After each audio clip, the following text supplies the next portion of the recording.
Bueno, soy Arevalo Rosana. Estamos en el espacio curricular de educación en contextos diversos. Y el tema que hoy vamos a hablar es sobre la educación domiciliaria y hospitalaria. Ahora les voy a compartir en pantalla un PowerPoint que estuve preparando para explicarles.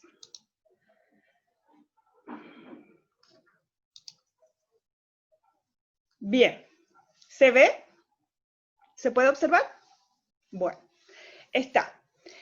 La educación domiciliaria y hospitalaria es una modalidad prevista, es una modalidad de educación prevista por la Ley de Educación Nacional. En su artículo 60 establece que esta modalidad educativa se debe dar en todos los niveles de educación, ya en todos los niveles de educación obligatorios, tanto el inicial, el de primaria y el de secundaria.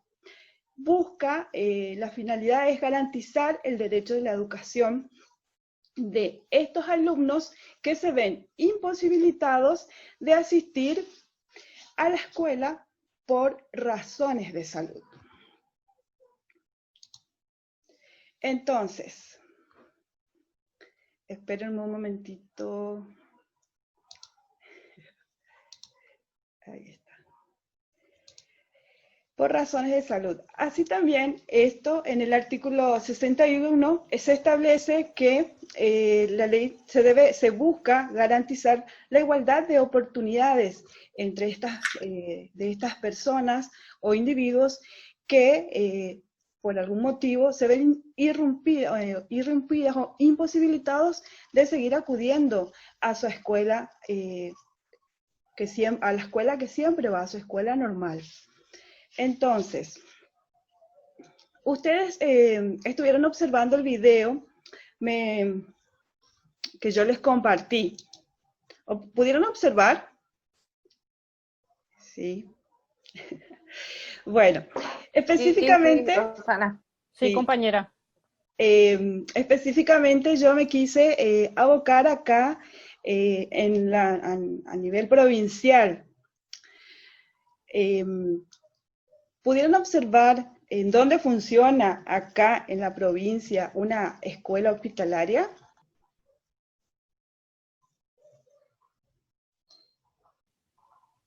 En el Hospital La Madre y el Niño. De la madre y Es- el niño, exactamente, sí. Es así. Bien, entonces, existen diferentes modalidades respecto a la educación domiciliaria y hospitalaria. Veamos.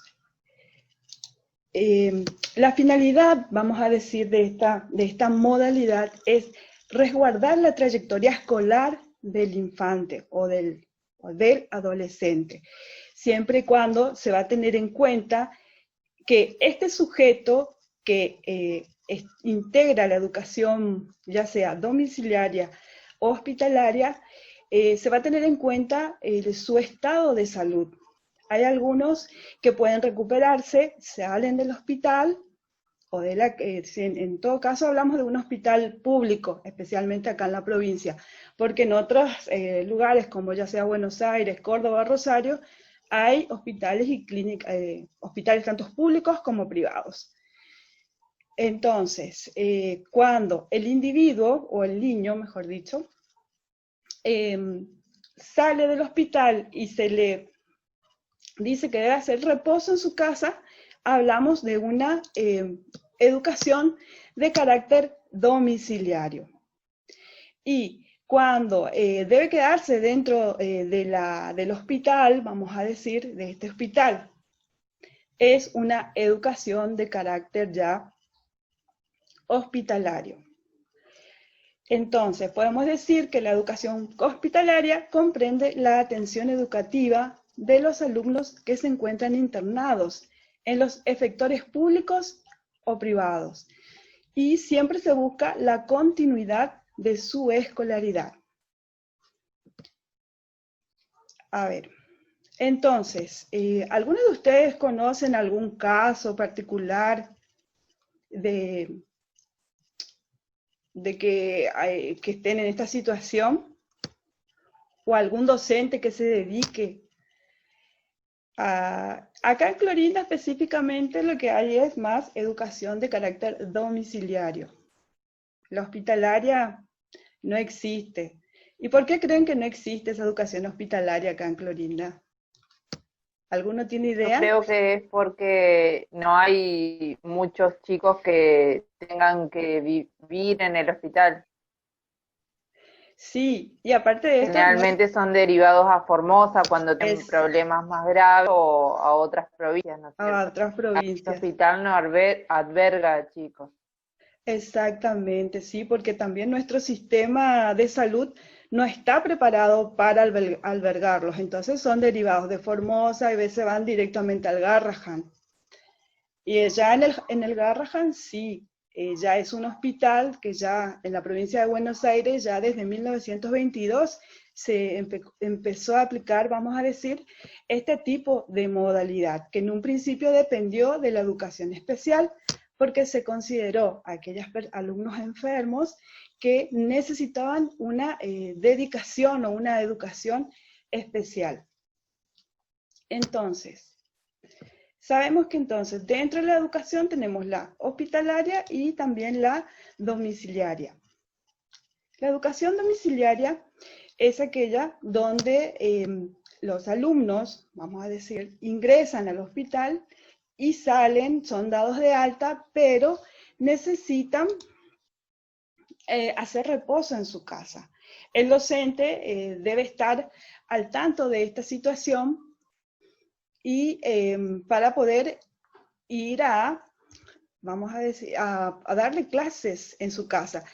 Pero para poder, este docente, para poder hacer eso, tiene que ser solicitado. A ver, esperen un momento. Sí, por la asistencia social lo que les envía. Claro, exactamente, por los directivos de las escuelas y especialmente también por los padres, ya sea por el papá, por la mamá, por los tutores. Son solicitados para que ellos puedan continuar.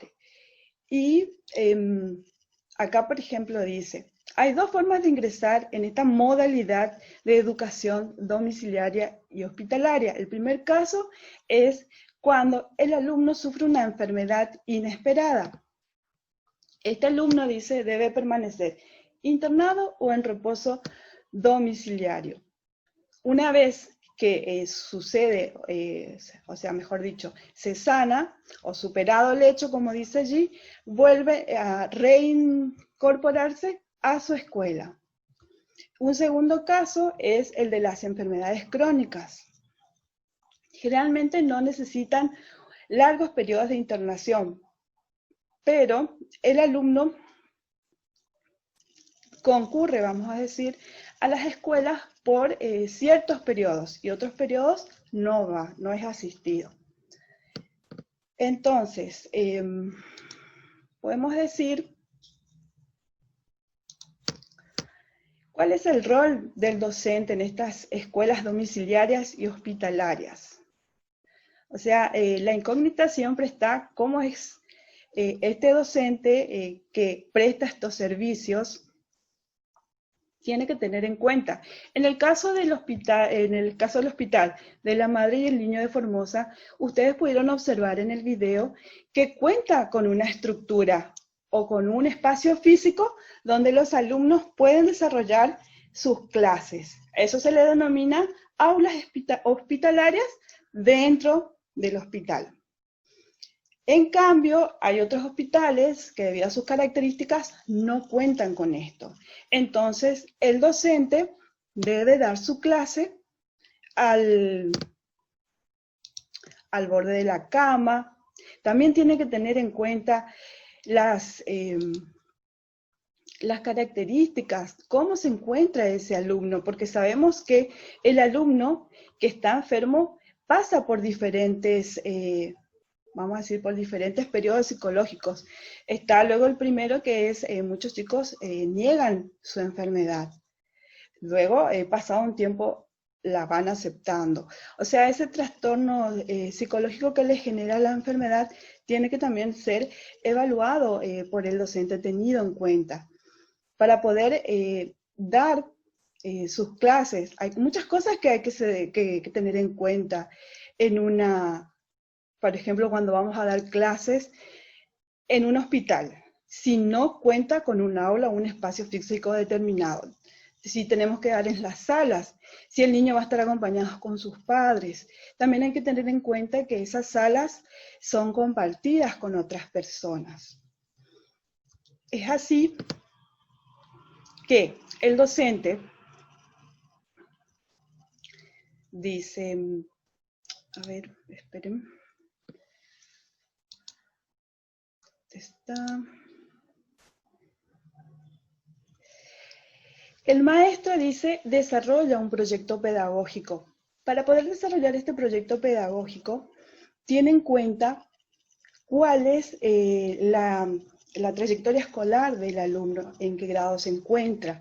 Para eso se generalmente toma contacto con la escuela del niño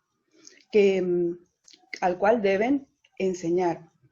A su vez, miran sus cuadernos, sus carpetas, y se basan siempre en los contenidos curriculares establecidos por el Consejo Federal de la Educación.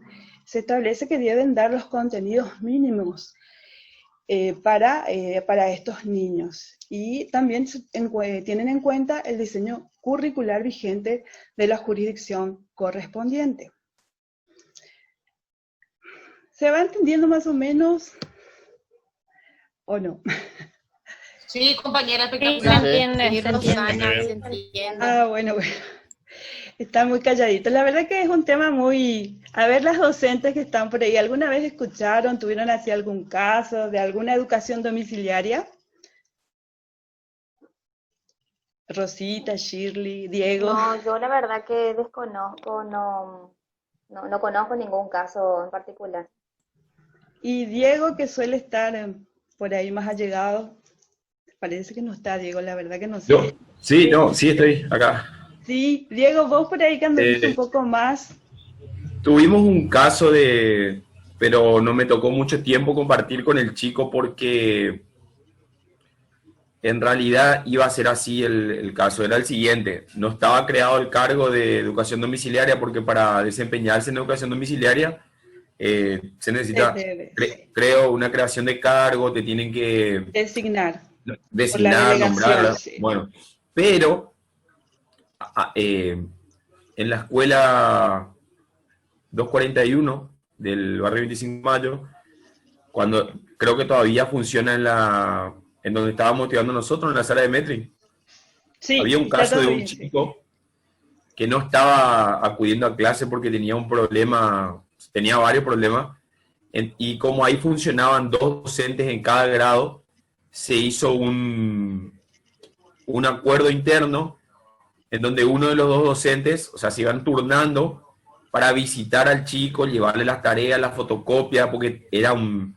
chico de muy escaso recurso económico, y eran ahí del barrio, o sea, del kilómetro 1 o 2 por ahí. Claro, y se le asistía de esa manera. O sea, educación domiciliaria. En la práctica se realizó, y yo fui testigo, nomás puedo decir eso, pero no sé cómo estaba con el tema de papeles, ¿verdad? Pero sí, en la práctica se realizó. No puedo decir que tenía un cargo o que se estaba cobrando por eso o que estaba designada las maestras, porque eran 2, pero sí tuve una experiencia en donde contaban las colegas que hacían. Como eran 2 en el grado, se trabajaba en pareja. El día que iba una, la otra se quedaba en el aula. Y el día que le tocaba, o los días que le tocaba ir a la otra se quedaba en el aula cubriendo. Pero yo estuve ahí poco tiempo, pero sí estuve en reunión y comentaba en ese caso.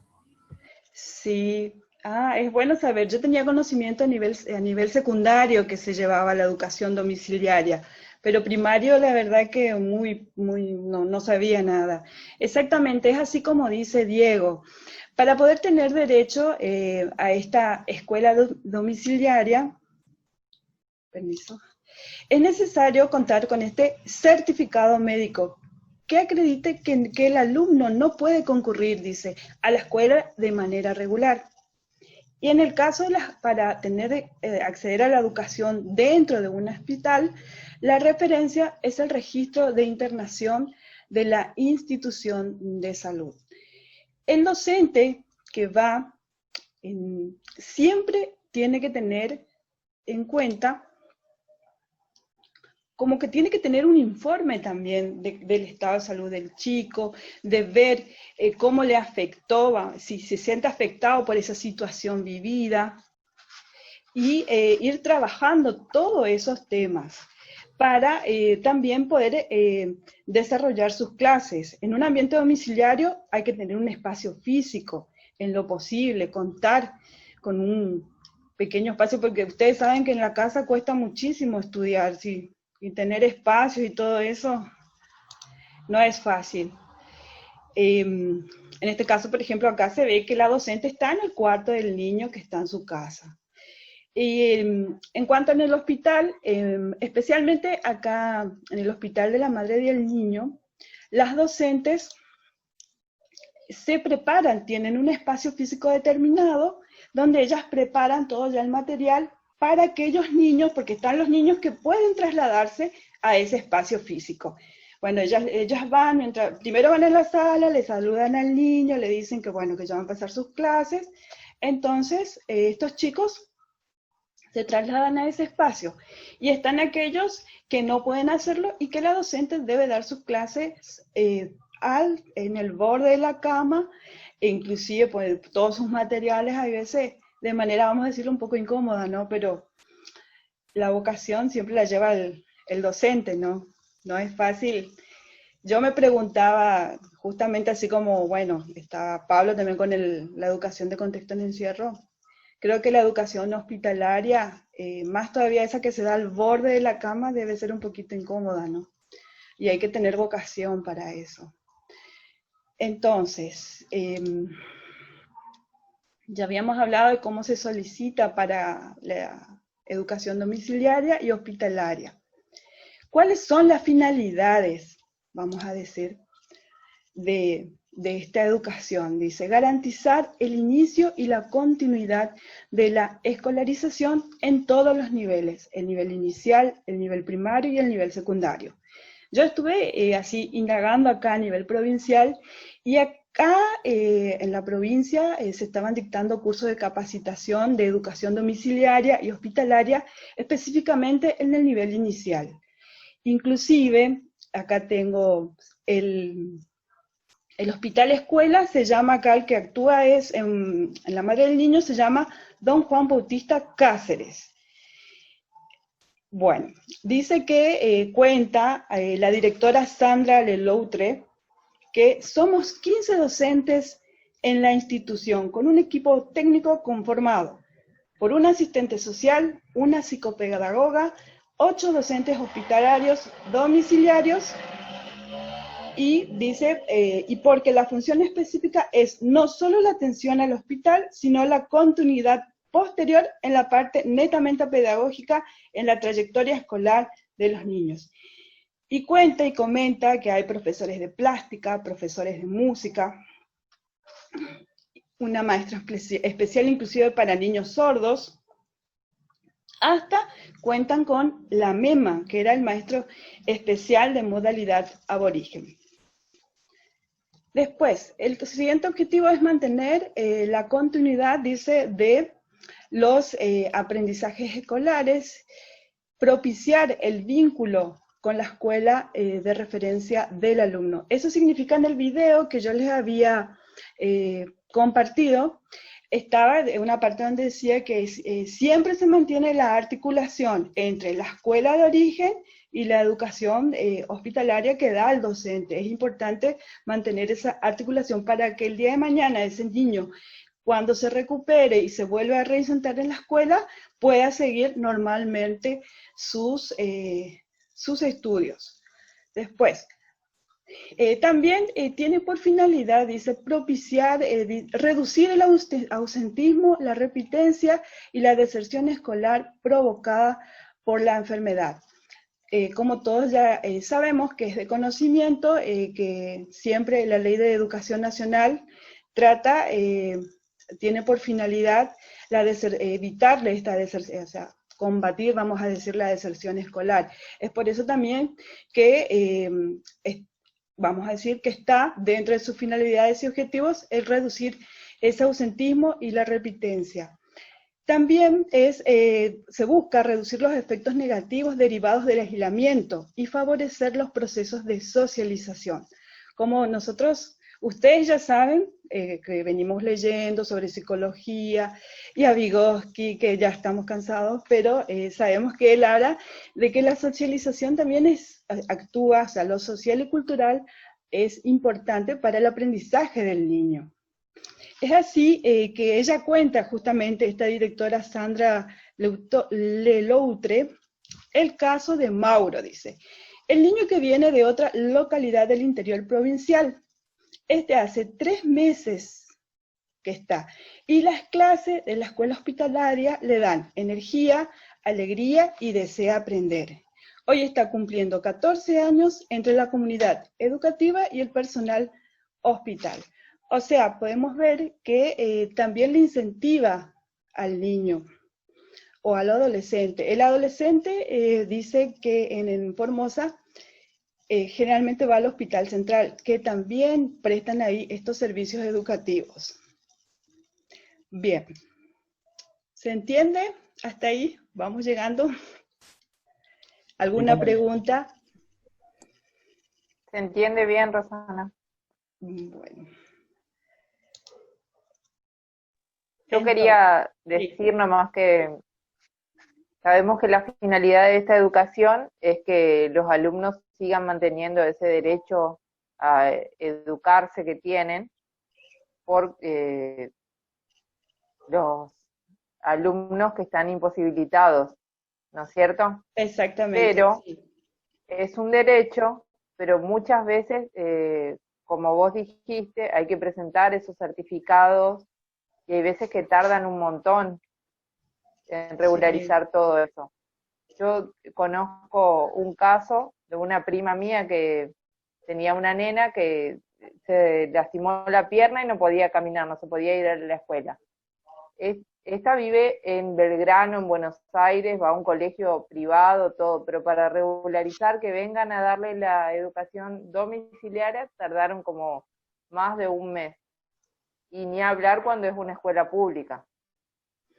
Es un derecho, pero hay que andar. Hay mucha burocracia. Sí.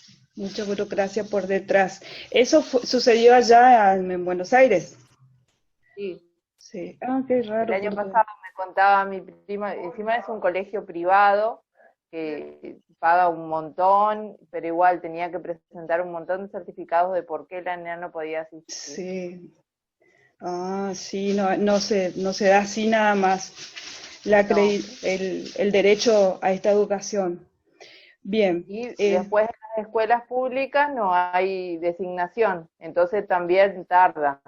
Generalmente van lo que es la directora o la vicedirectora. Ah, sí. La verdad que esa parte del proceso, yo al menos acá, sí, lo poco que pude averiguar es que lo que no sé muy bien es si delegación le designa o es el docente quien se inscribe para poder, en algún lado, para poder prestar esos servicios.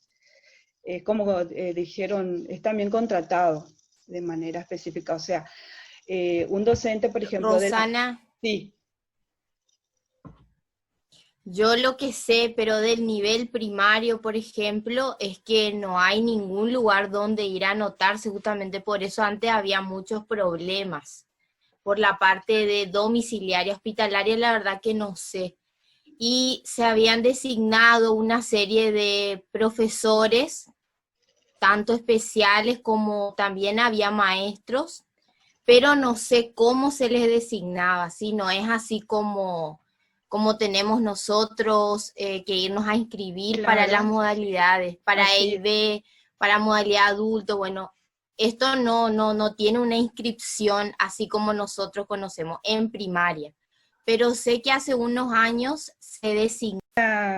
Desde ya muy agradecida con todo lo que han compartido, con las experiencias vividas. Es cierto que para poder aplicarlo acá en nuestra ciudad, lo cual creo que es importante tener esta modalidad y que realmente funcione. La verdad que no es muy conocido y es importante contar así las experiencias que por ahí uno vive o va escuchando, porque puede vivir como docente, puede vivir como padre, como familiar directo, ya sea puede estar viviendo un primo en esta situación. Bien, así también en esta modalidad educativa, para que el alumno tenga su promoción y acreditación, el docente que lleva a cabo esta modalidad educativa deberá enviar a la escuela de referencia, es decir, a la escuela en donde el niño hace sus estudios o el adolescente, un informe del trabajo que fue realizando el alumno diariamente. Es necesario, a su vez, el alumno dice que debe ir adjuntando todas las evaluaciones realizadas o los trabajos integradores que realicen, para que eso quede como evidencia en su carpeta. Y el día en que él vuelva a reincorporarse en su escuela, pueda darle continuidad a esa trayectoria escolar. También dice que se caracteriza este informe por ser descriptivo, porque en él se sugiere una información, dice, relativa de cómo ese alumno vivió todo su periodo de enfermedad. Recuerden que llevar una enfermedad no es fácil, ya sea una enfermedad temporal o una enfermedad crónica. El niño se ve afectado psicológicamente. Hay días que tiene ganas de estudiar, hay días que no, que necesita una contención más psicológica, más acompañamiento. Entonces, todo eso debe estar, dice, evidenciado en ese informe. Bueno, yo que me gustaría saber, especialmente como futuros colegas, como dice nuestro profesor, si ustedes consideran que esta modalidad debe ser incorporada acá dentro de la ciudad, si ustedes consideran necesarios esta incorporación, porque está acá, en Clorinda existe solamente la domiciliaria y tampoco es que a nivel, vamos a decir, está todo ahí todo de manera informal. ¿A ustedes qué les parece? Como pregunta de cierre. Rosana. Sí. Sí. En mi punto de vista, Rosana, yo creo que va a ser muy importante, pero, por ejemplo, en casos de enfermos que, por ejemplo, no se puedan desplazar hasta la escuela, por ejemplo, porque como habíamos dicho también en la exposición anterior, es una forma de humanizar, es una forma de que la persona, el individuo, se mantenga esa mente ocupada y quizás diga, bueno, mañana vamos a hablar de este tema y es como que se va a activar más, va a tener más ganas de vivir y no solamente estar postrado, porque hay que estar también en la situación de estas personas. Por ejemplo, yo me refiero a esos casos ya críticos, postrados, que no se puedan desplazar a ir a una escuela, por ejemplo. Me parece muy interesante este tipo de propuesta educativa, por ejemplo, la que venís a poner hoy. Así es, sí, y exactamente, y sería importante que se formalice, especialmente acá dentro de nuestro contexto social, aunque falta años luces seguro, pero bueno, vamos a tener la esperanza de que muy pronto poderse también acá en acción, así como tenemos allá en Capital. Bueno, y hasta acá llega, vamos a decir, esta pequeña microclase, como dijo Pablo hoy, de la educación domiciliaria y hospitalaria.